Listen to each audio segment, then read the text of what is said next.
सोचो ज़रा, इस देश में एक लड़का है जो 20 साल का है और सुबह उठते ही उसका पहला सवाल होता है, आज का खर्चा कैसे निकलेगा? और इसी देश में एक और लड़का है जो भी 20 साल का ही है, पर सुबह उठते ही बोलता है, आज कौन सा कैफ़े ट्राई किया जाए? दोनों इंडिया में रहते हैं, दोनों यंग हैं, दोनों के ही सपने हैं, पर दोनों की दुनिया एक जैसी नहीं है।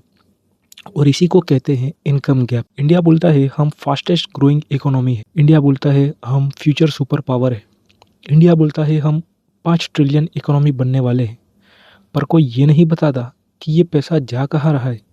अगर हमारी जीडीपी इतनी तेज़ी से बढ़ रही है तो कौन इसका फ़ायदा उठा रहा है और कौन लोग पीछे छूट रहे हैं। सच ये है, इंडिया में ग्रोथ हो रही है, पर सबके लिए नहीं, सिर्फ कुछ चुनिंदा लोगों के लिए, और बाकी लोग बस ज़िंदा रहने की कोशिश कर रहे हैं। अगर आप 16 से 30 साल के हो और आप कम पैसे कमा रहे हो और आप सिस्टम से गुस्सा हो, तो ये वीडियो आपके लिए है।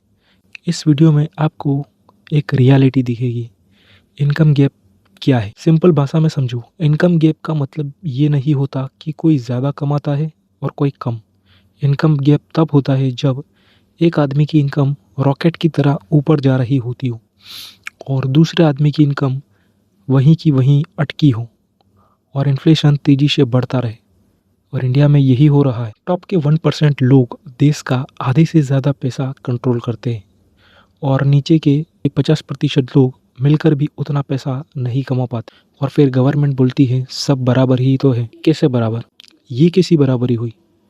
जब किसी का बच्चा इंटरनेशनल स्कूल में पढ़ता हो और किसी का बच्चा गवर्नमेंट स्कूल में बेंच भी ना मिलने की वजह से खड़ा हो, तब कौन सी इक्वालिटी आपको नज़र आती है? ये गैप कहाँ से आया?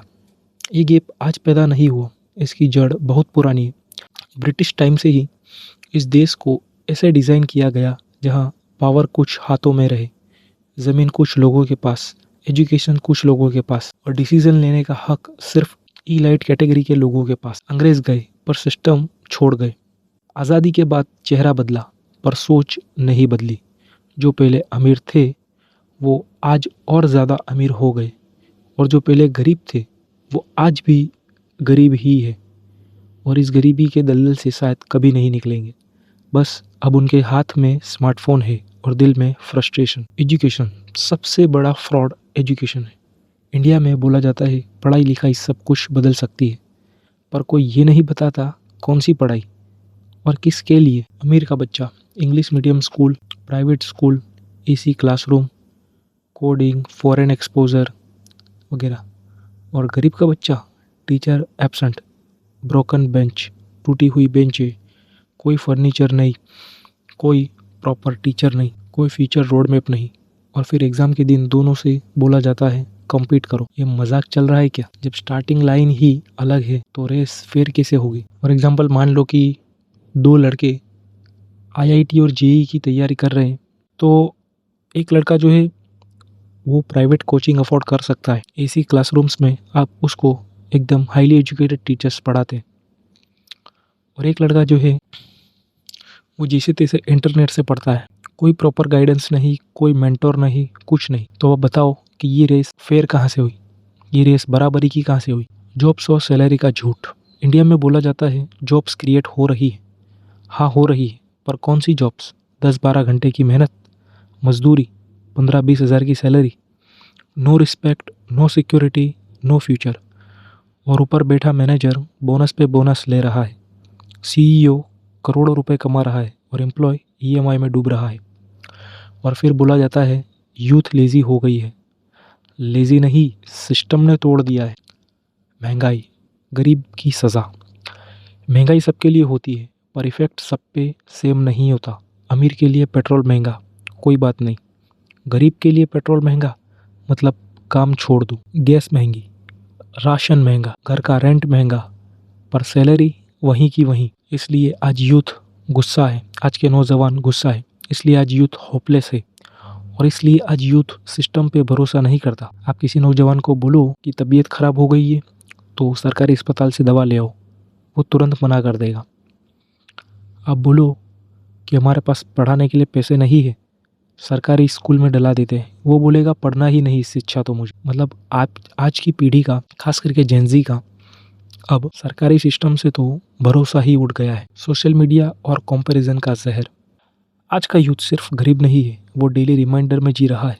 रिमाइंडर कि वो पीछे है। इंस्टाग्राम खोलो, luxury cars, Dubai trip, cafe hopping, perfect life, और फ़ोन बंद करो तो सामने आ जाता है बिजली का बिल, ईएमआई की मैसेज और घर का प्रेशर। इस कंपैरिजन ने यूथ को अंदर ही अंदर मार दिया है। उसे लगता है मैं ही नालायक हूँ, पर सच ये है सिस्टम अनफेयर है। सारा का सारा सिस्टम का कसूर है। मिडिल क्लास का स्लो डेथ। मिडिल क्लास ना अमीर है ना गरीब। गवर्नमेंट के लिए ये टैक्स मशीन है। अमीर टैक्स बचा लेता है और गरीब टैक्स के दायरे में आता ही नहीं।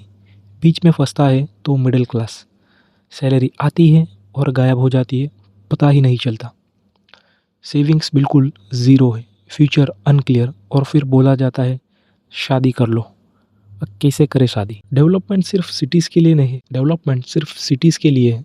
विलेज सिर्फ वोट के टाइम याद आते हैं। वहाँ यूथ के पास ना जॉब है, ना एक्सपोजर, ना गाइडेंस। इसलिए माइग्रेशन सबसे ज़्यादा इंडिया में होता है। गांव से शहर और शहर से दूसरी कंट्री, और जो गांव से शहर आते हैं उनके साथ में एक्सप्लॉइटेशन होता है, जिसे आपने अभी महाराष्ट्र में देखा था। हर जगह बोला जाता है स्किल सीखो, स्किल सीखो, पर स्किल सीखने के लिए भी पैसा चाहिए, टाइम चाहिए, मेंटल स्पेस चाहिए। जो आदमी 12 घंटे काम करके थक हार के घर आता है, वो स्किल कब सीखे और कैसे सीखे? मान लो कि अगर उसने टाइम निकाल भी लिया तो उस प्रेशर में वो कैसे सीख पाएगा? जब यूथ सिस्टम पे सवाल करता है तो उसे बोलते हैं एंटी नेशनल, नेगेटिव, कंप्लेनर।